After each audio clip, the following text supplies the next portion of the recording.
Marcus Reed woke before the sun, the way he always did because quiet was the only time he could hear himself think.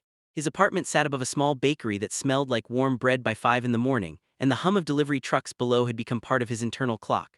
At 36, Marcus had learned to move through life carefully like someone carrying a glass of water across a crowded room. Every step mattered. Every spill cost time he didn't have. He lived with his 7-year-old daughter Leela, whose laughter was bright and sudden like a bell rung in a hallway. She slept with her stuffed bear tucked under one arm and her school shoes lined neatly by the door, because Marcus had taught her that small order made big days easier. He worked 2 jobs: maintenance at the riverfront offices during the day and evening shifts at a community center, because providing wasn't just about money, it was about showing up. Their mornings were simple: toast, sliced apples, a shared moment on the couch while Leela braided his hair into lopsided rows because she said it made him look important. Marcus would smile and pretend he was late for a meeting, letting her feel the pride of finishing her masterpiece. Then he'd walk her to school hand in hand, crossing the bridge where the river ran wide and steady. The river had always been there. It was the city's old heartbeat, calm most days, restless after rain. Marcus respected it the way you respect something older than you, something that doesn't care who you are. On a gray Tuesday morning, with clouds hanging low and the air smelling like rain that hadn't fallen yet, Marcus's routine changed. Problem. The first sign was the sound. It wasn't loud, it wasn't dramatic. It was a short, sharp splash followed by silence that didn't belong.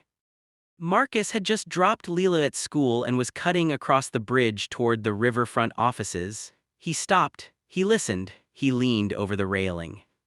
Down below, the river moved as usual, carrying leaves and reflections of buildings that leaned toward it. But something else caught his eye, a hand breaking the surface, then disappearing again. For a moment, his mind tried to explain it away. A bird, a piece of driftwood, a trick of light. Then he saw her face. She was close to the embankment, dark hair plastered to her cheeks, eyes wide with effort. She wasn't calling out, she was trying to stay afloat without wasting breath. Marcus didn't think about his phone. He didn't think about the cold or his shoes or the fact that he had never jumped into a river before. He thought about Leela and how he'd taught her that if someone needs help, you help if you can. He dropped his bag and climbed over the railing. The water hit like a wall. It was colder than he expected, pulling at his clothes, turning every movement heavy. Marcus swam hard, arms burning, keeping his eyes on the woman. She was stronger than she looked, but strength was running out. "Hey," he said when he was close enough, keeping his voice steady. "I've got you." She nodded once, lips trembling, and let him take her weight. Together they moved toward the embankment. It took longer than it should have. The river didn't want to let go. When they reached the edge, Marcus braced his feet against the stone and pushed, lifting her up first. She collapsed onto the wet concrete, coughing, gasping. Marcus hauled himself out and sat beside her, chest heaving, water streaming from his clothes. For a minute, neither of them spoke. Then she looked at him, eyes clear now, focused. "Thank you," she said. Her voice was calm, almost practiced, as if calm was something she wore every day. "You saved my life." Sirens sounded in the distance. Someone on the bridge must have called for help. Marcus wrapped his jacket around her shoulders even though he was shivering. "Ambulance is coming," he said. "Just keep breathing." She nodded again, teeth chattering. "Will you stay?" she asked. "Of course," Marcus said without hesitation. She looked down at her soaked clothes, then back up at him. "I'm very cold," she said quietly. "If I change out of these, will you stay? I don't want to be alone." The question wasn't what it sounded like. It wasn't awkward or suggestive. It was the voice of someone who had just brushed against the edge of things and didn't want to be left with their thoughts. Marcus met her eyes and nodded. "I'll stay," he said. "I'm not going anywhere." She exhaled, relief softening her face. The paramedics arrived moments later, wrapping her in blankets, checking her vitals. Marcus answered questions, gave his name, waved off attention. He watched as they helped her into the ambulance. Before the doors closed, she reached out.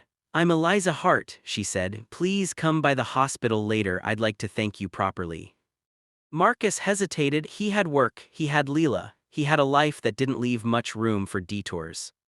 But something in her voice, the steadiness breaking just a little, made him nod. "Okay," he said, "I will." The ambulance pulled away, leaving Marcus alone by the river, dripping wet, heart still racing. He picked up his bag, wrung out his shirt, and headed to work. Effort. Life didn't pause because something extraordinary had happened. The building's pipes still needed fixing, the elevators still stuck between floors, people still complained about things Marcus couldn't control. But his thoughts kept circling back to the river. At lunch, he checked his phone, no messages. He wondered if Eliza was okay, he wondered why she'd been in the river at all. That evening, after picking up Leela and making dinner, Marcus stood at the sink, staring at the dark window. Leela colored at the table, humming to herself. "Daddy," she said without looking up, "you're quiet." "Just thinking," Marcus said. "About good things or hard things?" He smiled at the question, both. After tucking Leela into bed, Marcus put on a clean shirt and took the bus to the hospital. He felt out of place in the bright hallways, surrounded by people who seemed to know exactly where they were going. Eliza was in a private room, sitting up in bed, hair brushed back, a cup of tea on the tray. She looked different, composed, polished, even in a hospital gown. "You came," she said when she saw him. "I said I would," Marcus replied. She smiled. "I appreciate that." They talked quietly. She thanked him again, this time with more words. She explained that she'd slipped while walking along the river path, that she'd underestimated how slick the stones were after rain. It was an accident, she insisted. Marcus listened, nodding. He didn't ask questions that felt too close.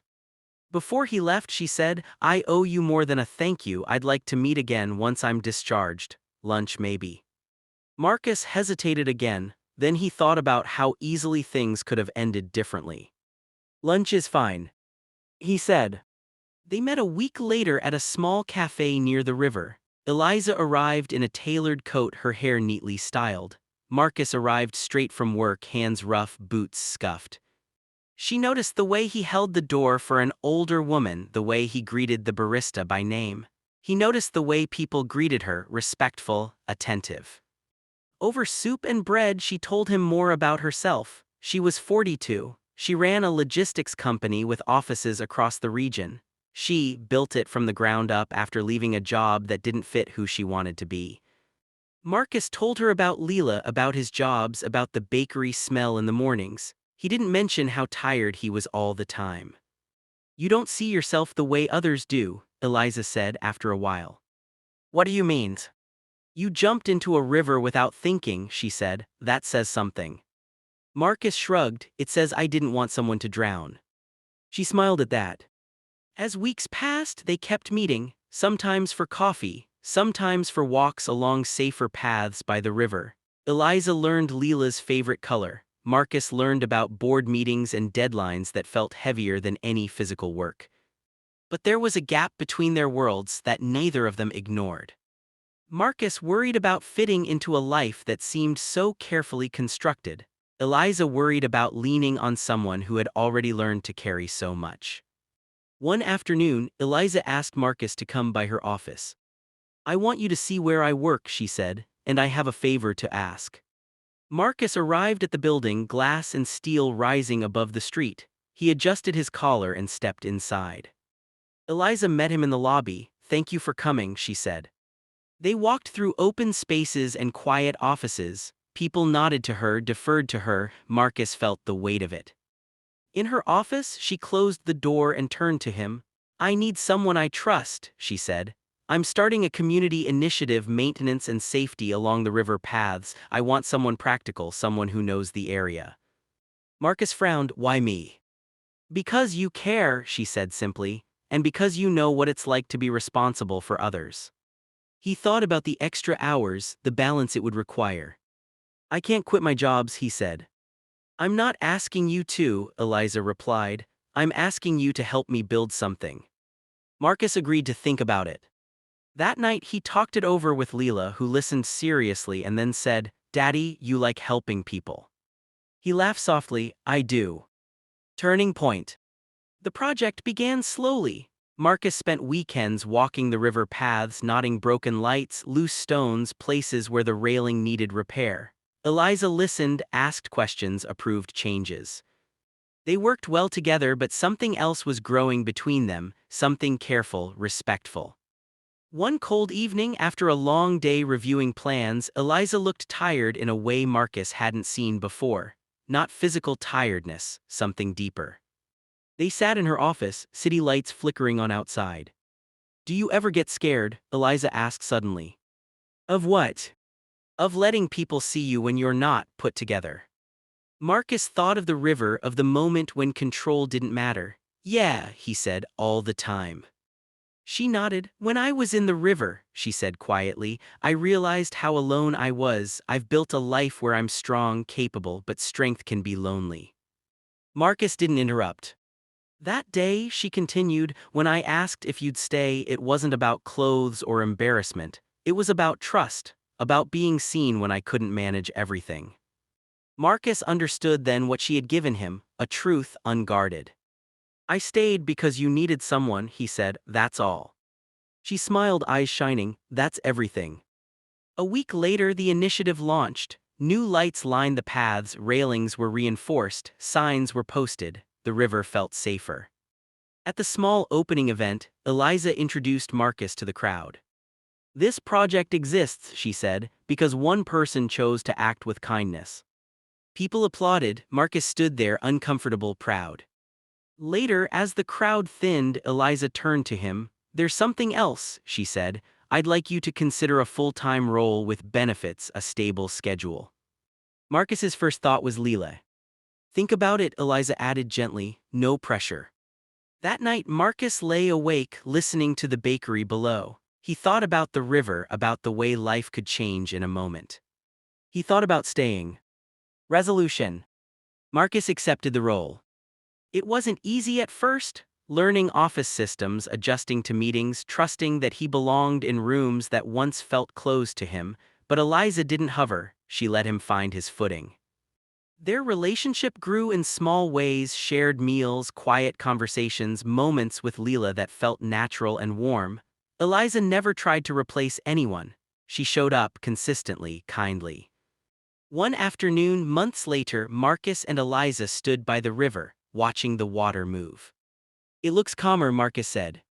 "It does," Eliza agreed, "but it's the same river." He smiled. "Guess we're the ones who changed." She looked at him. "Thank you," she said, "for staying."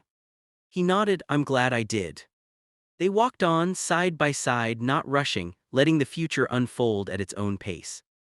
Moral: life doesn't always ask for grand gestures. Sometimes it asks for presence, for staying when it's uncomfortable, for offering help without needing recognition. Kindness given freely can change more than one life. And sometimes the bravest thing you can do is stay.